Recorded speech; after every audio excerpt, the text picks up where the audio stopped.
शुरुआती दृश्य की शुरुआत एक वर्णन से होती है जो हमें 20वीं सदी की शुरुआत में तीसरे विश्व युद्ध के फैलने के बारे में बताता है, जिसने मानव सभ्यता को महत्वपूर्ण रूप से प्रभावित किया। युद्ध के बाद बचे लोगों ने इस चिंता से एक संघर्ष मुक्त दुनिया बनाने की मांग की कि मानवता संभवतः चौथे वैश्विक संघर्ष से बच नहीं सकती है। फिर हम बचे हुए लोगों द्वारा स्थापित एक अधिनायकवादी शहर राज्य लिब्रिया में चले गए। वे युद्ध का मूल कारण मानवीय भावनाओं को मानते हैं। नतीजतन शहर में भावनाएं भड़काने वाली किसी भी गतिविधि या वस्तु पर सख्ती से प्रतिबंध लगा दिया गया है। उल्लंघन करने वालों को इंद्रिय अपराधी के रूप में चिन्हित किया जाता है और मौत की सजा दी जाती है। और मूंछों वाले 40वें वर्ष के पुरुष अभी भी प्रमुख संदिग्ध हैं। भावनाओं को दबाने के लिए आबादी को एक दवा प्रोटियम आई का दैनिक इंजेक्शन लेने के लिए मजबूर किया जाता है, जिससे वे ठंडे दिल वाले प्राणी बन जाते हैं। लिब्रिया टेट्राग्रामटन काउंसिल द्वारा शासित है, जिसका नेतृत्व फादर करते हैं, जो बड़े वीडियो स्क्रीन के माध्यम से प्रचार करते हैं। कानून प्रवर्तन के शिखर पर ग्रैमेटन मौलवी सैनिक हैं, जो गणकाटा की मार्शल आर्ट में उच्च प्रशिक्षित हैं। ये मौलवी कला, साहित्य और संगीत जैसी भावना भड़काने वाली सामग्रियों को खोजने और नष्ट करने के लिए अक्सर घरों पर छापा मारते हैं और अंततः उल्लंघन करने वालों को देखते ही मार देते हैं। शहर के बाहर नेदर नामक एक परित्यक्त क्षेत्र है, जहां अंडरग्राउंड नामक एक प्रतिरोध समूह अवैध गतिविधियों को अंजाम देता है। एक दिन एक ग्रैमेटन मौलवी जॉन प्रेस्टन और उसका साथी एरोल पार्ट्रिज उन विद्रोहियों पर छापा मारने के लिए अपने विशेष बल का नेतृत्व करते हैं। इसके तुरंत बाद दोनों पक्षों के बीच भीषण गोलीबारी शुरू हो जाती है, जिससे अंडरग्राउंड समूह को पीछे हटने के लिए मजबूर होना पड़ता है। जब मौलवी बल अज्ञात संख्या में प्रतिरोध सदस्यों के सामने आता है, जो खुद को एक कमरे के अंदर रोकते हैं, जिससे निपटने के लिए वे जॉन को बुलाते हैं। दोनों हाथों में आग्नेयास्त्रों के साथ जॉन कमरे में घुस जाता है और अंधेरे में तब तक इंतजार करता है जब तक विद्रोही गोलीबारी बंद नहीं कर देते। विद्रोहियों की संख्या और स्थान की गणना करके वह आग की रेखा से बाहर रहते हुए सभी दिशाओं में बड़ी सटीकता और दक्षता के साथ शूटिंग शुरू कर देता है। इसके बाद मौलवी ECX रेटेड सामग्रियों वस्तुओं की खोज करते हैं।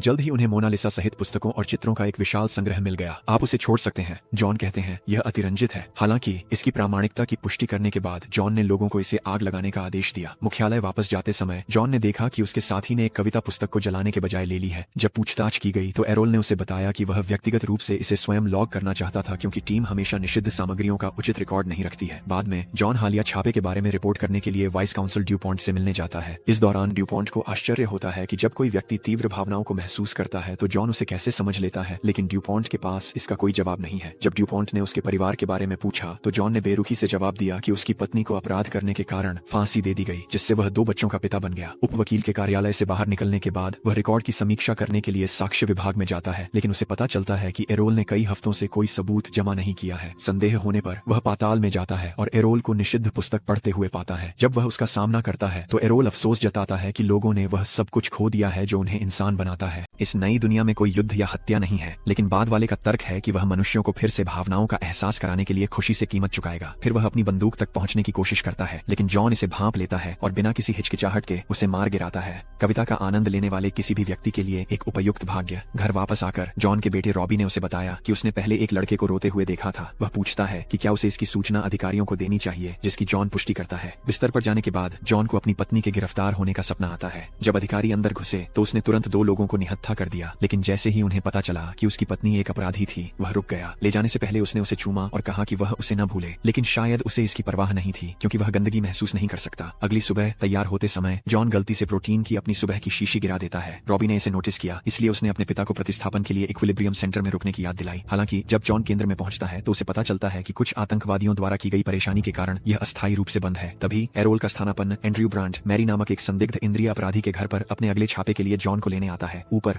जब उसे अपनी पत्नी की याद आती है तो वह ठिठक जाता है। ये औरत भी एक औरत है। वह किसी तरह संभल जाता है और घर के चारों ओर देखने लगता है। उन्हें जल्द ही ECX रेटेड सामान से भरे एक गुप्त कमरे का पता चलता है। ये जानते हुए कि उसे मार डाला जाएगा, मैरी एक अधिकारी की बंदूक पकड़ लेती है और उसे जॉन पर निशाना लगाती है। एंड्रयू ने जवाबी कार्रवाई में उसे गोली मारने की कोशिश की, लेकिन जॉन ने उसे यह कहते हुए रोक दिया कि उसके सहयोगियों का पता लगाने के लिए उन्हें अभी भी उसकी जरूरत है। एंड्रयू को लगता है कि कुछ गड़बड़ है, लेकिन वह अपने वरिष्ठ के आदेश का पालन करने का फैसला करता है। बाद में पूछताछ के दौरान जॉन उससे अन्य विद्रोहियों के बारे में पूछता है, लेकिन वह सवालों को नजरअंदाज कर देती है और इसके बजाय उससे उसके जीने के उद्देश्य के बारे में पूछती है। उनका उत्तर है कि उनका उद्देश्य लाइब्रिया की सेवा करना और समाज की निरंतरता की रक्षा करना है। असंतुष्ट मैरी भावनाहीन जीवन जीने के लिए उससे घृणा करती है और उसके जीवन की तुलना चलती घड़ी से करती है, जो सिर्फ समय गुजार रही है। अगली सुबह जॉन एक बुरे सपने का अनुभव करके उठा। फिर वह जल्दी से अपने कमरे की खिड़की पर लगे रंग को हटा देता है, जिससे वह पहली बार सूर्योदय देख पाता है। मनमोहक दृश्य उसे विस्मय में डाल देता है और अपरिचित भावनाओं को महसूस करते हुए वह बाथरूम में सामान लादने के लिए दौड़ पड़ता है। सिरिंज गन में प्रोटीन की खुराक। हालांकि कुछ चिंतन के बाद वह इसे न लेने का विकल्प चुनता है और इसे दर्पण के पीछे छिपा देता है। मुख्यालय पहुंचने पर जॉन को इंद्रिय अपराधियों के एक अन्य समूह को खत्म करने के उनके अगले मिशन के बारे में सूचित किया गया। छापे के दौरान एक आदमी उसकी ओर बढ़ता है, इसलिए एंड्रयू उसे गोली मार देता है। जब जॉन उस आदमी को पकड़ता है तो वह गलती से उसकी आंखों में देखता है और देखता है कि जीवन उसके शरीर से निकल रहा है। अब जो चीजें वह देख रहा है उससे परेशान होकर वह तुरंत शरीर छोड़ देता है, लेकिन उसे तब और बुरा लगता है जब वह अपने हाथों पर खून देखता है, जबकि अधिकारी सभी विद्रोहियों को मार देते हैं। जॉन को ECX वस्तुओं से भरे एक गुप्त कमरे का पता चलता है। वह कुछ देर इधर उधर देखता है और संगीत बजाता है। इससे वह भावनाओं से भर जाता है और फूट फूट कर रोने लगता है। यह आश्चर्यजनक है कि एक छोटा सा लिंकन पार्क क्या कर सकता है। बाद में जॉन देखता है कि टीम गुप्त कमरे में सभी अवैध सामान को जला देती है। तभी एक अधिकारी ने उन्हें सूचित किया कि उन्हें अंडरग्राउंड के सदस्यों द्वारा रखे गए कुछ कुत्ते मिले हैं। एंड्रयू ने टीम को उन सभी को खत्म करने का आदेश दिया। जॉन आपत्ति करने की कोशिश करता है, लेकिन उसे कोई उचित कारण नहीं सूझता जिससे वह मजबूर हो जाए। पिल्लों में से एक भागने की कोशिश करता है और उसके भागने से पहले जॉन उसे पकड़ लेता है। एंड्रयू उसे इसे वापस फेंकने के लिए कहता है, लेकिन अभिभूत जॉन इसे यह दावा करते हुए ले जाता है कि इसकी बीमारी के लिए परीक्षण किया जाना चाहिए। उसकी झिझक के कारण एंड्रयू को उसके प्रति संदेह होने लगा। निर्दोष लोगों की लगातार हत्या से परेशान होकर जॉन ने ड्यूपॉन्ट का दौरा किया और सुझाव दिया कि अपराध करने वालों को सीधे तौर पर खत्म करने के बजाय उनसे पूछताछ की जानी चाहिए। हालांकि ड्यूपॉन्ट का कहना है कि उन्हें फादर के आदेशों का पालन करना होगा, यानी विद्रोहियों को देखते ही खत्म करना होगा। उस शाम जॉन पिल्ले को अपनी कार की डिक्की में छिपाकर मुख्यालय से बाहर ले जाने की कोशिश करता है। नीचे की ओर गाड़ी चलाने पर वह पिल्ला को छोड़ देता है और उससे दूर जाने का आग्रह करता है, लेकिन वह लगातार उसका पीछा करता है। जीव को त्यागने में असमर्थ जॉन उसे वापस ट्रंक में रखता है और गर्मी के लिए अपना कोट भी देता है। तभी कुछ गश्ती अधिकारी उसे घेर लेते हैं और पहचान की मांग करते हैं। पता चला कि उसका ID कार्ड डिक्की के अंदर कोट में है, जिसे वह खोल नहीं सकता। वह जॉन विक नहीं बनना चाहता। फिर अधिकारी उसकी कार की चाबियां छीन लेते हैं और उसका निरीक्षण करने के लिए आगे बढ़ते हैं। ट्रंक खोलने से ठीक पहले अधिकारियों में से एक ने उसे पहचान लिया और परेशानी के लिए माफी मांगता हूँ। दुर्भाग्य से पिल्ला फिर भौंककर अधिकारियों को सचेत कर देता है। वे ट्रंक खोलते हैं और पिल्ला को खोजते हैं, जिससे वे जॉन को बंदूक की नोक पर पकड़ने के लिए प्रेरित होते हैं। अब जब वह पकड़ा गया है, जॉन अधिकारियों से लड़ता है और तेजी से सभी को उनकी बंदूकों से मार डालता है। अगले दिन वह मुख्यालय में अपनी लड़ाई की चालों का अभ्यास करते हुए देखा जाता है। कुछ ही समय बाद वह एंड्रयू से जुड़ गया और दोनों एक दोस्ताना लड़ाई में शामिल हो गए। इस दौरान एंड्रयू का दावा है कि वह जानता है कि जॉन पहले की छापेमारी की घटना से आगे बढ़ने में असमर्थ है, लेकिन बाद वाला इस बात को नजरअंदाज कर देता है। अभ्यास के बाद एंड्रयू ने उसे तैयार होने के लिए कहा, क्योंकि वे नीचे एक और छापेमारी के लिए जा रहे हैं। बाद में ऑपरेशन के दौरान जॉन विद्रोहियों के एक समूह के सामने आता है, लेकिन उन्हें मारने से बचता है। इसके बजाय वह उन्हें अधिकारियों से दूर ले जाता है, यहाँ तक कि रास्ते में कुछ अधिकारियों से उनकी झड़प भी होती है। हालांकि वह गलती से उन्हें एक कमरे में ले जाता है जहाँ एंड्रयू और अन्य संहारक प्रतीक्षा कर रहे हैं। परिणाम स्वरूप विद्रोहियों को फांसी के लिए दीवार के सामने खड़ा कर दिया जाता है। जॉन अधिकारियों को उन्हें पूछताछ के लिए ले जाने के लिए मनाने का प्रयास करता है, लेकिन एंड्रयू उसे पिता के आदेशों की याद दिलाता है। कोई अन्य विकल्प न होने पर जॉन विद्रोहियों को फांसी देने के लिए छोड़कर चला जाता है। बाद में जॉन वहां जाता है। एरोल की हत्या के लिए उसके शरीर पर पश्चाताप व्यक्त करता है। वह अपने सामान की जांच करता है और उसकी नजर एक तस्वीर पर पड़ती है जिसके पीछे आजादी लिखा हुआ है। फिर वह मैरी से मिलने जाता है और उससे एरोल के बारे में पूछता है। जब वह उसे पहचानने से इनकार करती है तो जॉन उसे उसकी और एरोल की एक साथ की तस्वीर दिखाता है। इसके अलावा उसने खुलासा किया कि उसने ही उसे मारा है। यह रहस्योद्घाटन उसे गुस्से से भर देता है, इसलिए वह तुरंत उसे चाकू मारने की कोशिश में एक पेन पकड़ लेती है। जॉन उसके हमले को रोकता है और उसे नीचे गिरा देता है। अंततः उसे एहसास होता है कि वे प्रेमी थे। जैसे ही वह उसे घूरता है, उसे अपनी पत्नी की याद आती है जो उसे दूर जाने के लिए प्रेरित करती है। इसके बाद जॉन ने प्रतिरोध समूह के साथ एरोल की भागीदारी के बारे में जानकारी एकत्र करना जारी रखा। उन्हें फ्रीडम रीडिंग रूम नामक जगह याद है जहाँ एक शिक्षक युवाओं को घोषणा पत्र पढ़ता है। वह शिक्षक से भिड़ जाता है और उसे एरोल के बारे में विवरण प्रकट करने की धमकी देता है। शिक्षक ने तब खुलासा किया कि एरोल अक्सर जुर्गन नाम के एक व्यक्ति से मिलने के लिए यहाँ आता था। इसके अतिरिक्त जॉन को कमरे की दीवार के विपरीत दिशा में एक गुप्त डिब्बे का पता चलता है। अंदर घुसने पर उसकी मुलाकात जर्गेन से होती है, जो स्वीकार करता है कि वे उसे लंबे समय से देख रहे थे। फिर वह आदमी जॉन को भूमिगत स्थान पर ले जाता है जहाँ विद्रोहियों ने एक छोटा सा समुदाय बना रखा है। भावनाएं उनके प्रति अपनी वफादारी की पुष्टि करने पर जुर्गन ने अंततः पिता की हत्या करने और प्रोटेजियम उत्पादन को नष्ट करने परिषद को नीचे लाने की अपनी योजना का खुलासा किया। चूंकि विद्रोहियों के लिए ऐसा करना मुश्किल होगा, जुर्गन ने जॉन से उनकी मदद करने के लिए कहा, जिससे वह सहमत हो गया। उस दिन बाद में जॉन को ड्यूपॉन्ट द्वारा बुलाया गया, जिसने खुलासा किया कि मौलवियों के ऊपरी रैंक में एक गद्दार है। हालांकि वाइस काउंसिल को जॉन के प्रति कुछ संदेह है, लेकिन वह उसे गद्दार का पर्दाफाश करने का काम सौंपता है। जॉन फिर घर लौटता है और दर्पण के पीछे प्रोटेजियम की एक और खुराक छिपा देता है। अगले दिन जॉन मुख्यालय जाता है और वीडियो मॉनिटर पर मैरी की फांसी की तैयारी देखता है। इससे उसकी पत्नी की यादें ताजा हो जाती हैं, जिससे वह उसकी फांसी की फुटेज देखने लगता है। वह उस दौरान खुद को पूरी तरह से भावनाहीन खड़ा देखकर व्याकुल हो जाता है और अपनी गलती की भरपाई करना चाहता है। वह मैरी को बचाने के लिए भस्म कक्ष की ओर भागता है। दुख की बात है कि अब तक बहुत देर हो चुकी है, क्योंकि उसे पहले ही चैम्बर के अंदर रखा जा चुका है और टर्बाइन चालू कर दी गई है। जब जॉन उसे मरता हुआ देखता है तो वह अपने आंसू रोकने की पूरी कोशिश करता है। बाहर निकलने पर वह उसकी मृत्यु को सहन करने में असमर्थ है, जिससे वह भावनात्मक भावनात्मक रूप से टूट गया है। उसी समय एंड्रयू ने उसे देखा और देशद्रोही होने के आरोप में गिरफ्तार कर लिया और एक छोटी कुतिया ड्यूपॉन्ट ले जाकर एंड्रयू ने विद्रोहियों के साथ जॉन की संलिप्तता का खुलासा किया। साथ ही उस पर अपने साथी अधिकारियों की हत्या का भी आरोप लगाया, लेकिन अप्रत्याशित रूप से जॉन ने पासा पलट दिया और एंड्रयू पर गद्दार होने का आरोप लगाया। उनका दावा है कि एंड्रयू ने ही पिछली छापेमारी के दौरान उनके अधिकारियों की हत्या की थी। यह सुनकर ड्यूपॉन्ट ने अधिकारियों की मौत में इस्तेमाल की गई बंदूक की जांच की और पाया कि यह एंड्रयू की है। यहाँ ये पता चला है कि जॉन ने उस रात चतुराई से बंदूकें बदल ली थीं जब विद्रोहियों के एक समूह को मार डाला गया था। एंड्रयू यह तर्क देने की कोशिश करता है कि उसे फंसाया जा रहा है, लेकिन ड्यूपॉन्ट ने अपने अधिकारियों से उसे गिरफ्तार करवा लिया। इसके बाद ड्यूपॉन्ट ने जॉन को सूचित किया कि औपचारिकता के तौर पर उसके घर की तलाशी ली जाएगी, जिस पर जॉन ने कोई आपत्ति नहीं जताई। लेकिन जैसे ही वह वाइस काउंसिल के कार्यालय से बाहर निकलता है, वह छिपी हुई शीशियों को नष्ट करने के लिए घर भागता है। वह तुरंत शीशा हटाता है, तभी पता चलता है कि शीशियां पहले ही जा चुकी हैं। तभी रॉबी बाथरूम में प्रवेश करता है और स्वीकार करता है कि उसने अपने पिता की सुरक्षा के लिए इसे हटा दिया था। लड़के ने आगे खुलासा किया कि उसने और उसकी बहन ने खुद ही प्रोसियम लेना बंद कर दिया था। विद्रोहियों के साथ अपनी क्रांतिकारी योजना शुरू करने के लिए सबसे पहले वह परिषद से संपर्क करता है और उन्हें सूचित करता है कि उसने विद्रोहियों के नेताओं का पता लगा लिया है। इसके बाद अधिकारियों ने विद्रोही समूहों के सभी नेताओं को गिरफ्तार कर लिया। इससे जॉन के लिए ड्यूपॉन्ट को फादर के साथ दर्शकों को शामिल करने के लिए राजी करना आसान हो जाता है। फिर उन्हें बैठक के लिए सफेद पोशाक पहनाई जाती है। इससे पहले सुरक्षा की दृष्टि से उसका पॉलीग्राफ टेस्ट कराया जाता है। इस बीच एंड्रयू प्रकट होता है और खुलासा करता है कि उसे कभी गिरफ्तार नहीं किया गया था। तभी पिता स्क्रीन पर प्रकट होते हैं और खुलासा करते हैं कि यह जॉन को बेनकाब करने और विद्रोहियों में घुसपैठ करने की एक चाल का हिस्सा था। इसके अलावा फादर ने अपनी असली पहचान का खुलासा किया और वह कोई और नहीं बल्कि ड्यूपॉन्ट है। ये खुलासा करते हुए कि असली फादर कई साल पहले मर चुके थे। ये धोखा जॉन को गुस्से से भर देता है और परिणाम स्वरूप वह कमरे में हर आदमी को गोली मारने से पहले अपनी आस्तीन से अपनी पिस्तौलें निकाल लेता है। जॉन हत्या की होड़ में लग जाता है, सभी गार्डों को मार गिराता है और ड्यूपॉन्ट के कार्यालय की ओर बढ़ता है। वहां पहुंचने पर वह एंड्रयू को ड्यूपॉन्ट के पास खड़ा पाता है,